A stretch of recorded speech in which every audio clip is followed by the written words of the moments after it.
సప్తగిరులు భక్తజనంతో నిండిపోయాయి. వేసవి సెలవులు వారాంతపు రోజులు కావడంతో తిరుమలేశుని దర్శనానికి భక్తులు పోటెత్తారు. ప్రస్తుతం శ్రీవారి దర్శనానికి 1,00,000 మందికి పైగా భక్తులు వేచి ఉన్నారు. ఈ నేపథ్యంలో టీటీడీ అదనపు ఈవో సిహెచ్ వెంకయ్య చౌదరి శుక్రవారం అర్ధరాత్రి తిరుమలలో విస్తృతంగా పర్యటించారు. శిలాతోరణం నుండి కృష్ణతేజ కూడలి నారాయణగిరి షెడ్ల వరకు పర్యటిస్తూ భక్తులకు అందుతున్న సౌకర్యాలను పర్యవేక్షించారు.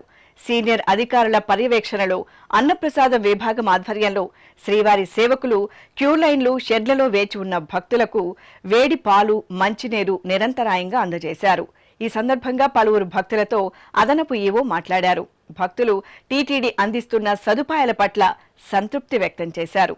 భక్తులకు అందిస్తున్న వేడి పాలను సేవించి రుచిగా ఉన్నాయని తెలిపారు.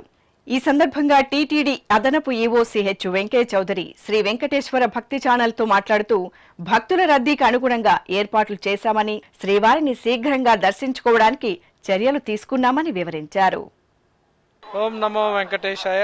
ఇప్పుడు నైట్ దాదాపు 12:30 అయింది. తిరుమల మొత్తం కూడా భక్తులతో నిండిపోయిందని చెప్పొచ్చు. దాదాపు 1,00,000 మంది భక్తులు ఉన్నారు. క్యూ లైన్స్ దాదాపు 2 కిలోమీటర్ల పొడవున ఉన్నాయి. బట్ అందరూ కూడా ఒకటే విజ్ఞప్తి, అందరూ కూడా వెయిట్ చేయండి. దర్శనం కూడా చాలా ఫాస్ట్గా చేపిస్తున్నాము. అలానే అందరికి కూడా క్యూ లైన్లో ఉండే వాళ్ళకి అన్నప్రసాదాలు కానీ, అలానే మిల్క్ కానీ, మిగతా బెవరేజెస్ కూడా ఎప్పటికప్పుడే అందుతున్నాయి.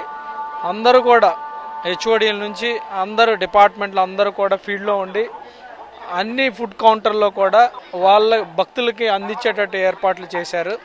అందరూ కూడా మీరు చూశారు. ఇప్పుడు అందరూ కూడా ఆఫీసర్స్ అందరూ కూడా, అలానే మనకి శ్రీవారి సేవకులు కూడా, అలానే మిగతా స్టాఫ్ సపోర్టింగ్ స్టాఫ్ కూడా అందరూ కూడా ఫీల్డ్లో ఉండి ఏ భక్తుడికి కూడా ఇబ్బంది లేకుండా అన్నీ కూడా వాళ్ళకి అందే విధంగా ఏర్పాట్లు చేయటం జరిగింది. టీటీడీ అన్ని రకాలుగా వాళ్ళకి ఏ రకమైన ఇబ్బందులు లేకుండా కూడా చూసుకుంటుందని ఈ సందర్భంగా తెలియజేస్తున్నాను. ఓం నమో వెంకటేశ్వర.